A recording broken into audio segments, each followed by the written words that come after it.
बिस्मिल्लाहिर्रहमानिर्रहीम। अस्सलाम वालेकुम वरहमतुल्लाहि वबरकातुहू।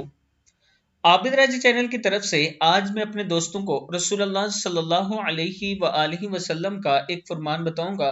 आप दोस्तों ने इसे गौर से सुनना है और इस पर जरूर अमल करना है।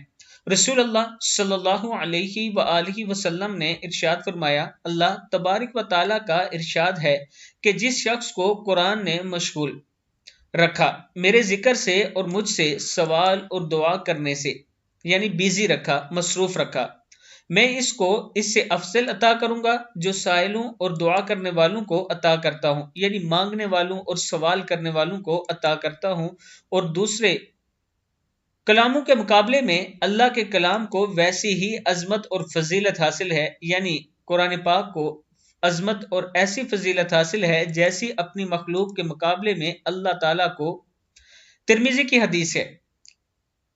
इस हदीस का मफहूम यह है कि जो लोग कुरान मजीद पढ़ने या पढ़ाने में मसरूफ रहते हैं और अल्लाह ताला से सवाल नहीं कर सकते या अल्लाह से मांग नहीं सकते, तो अल्लाह ताला कहता है कि मैं उनको उससे ज्यादा अता करूंगा जो मुझसे मांगते हैं, क्योंकि ये मेरे कलाम को या तो पढ़ा रहा है या पढ़ रहा है।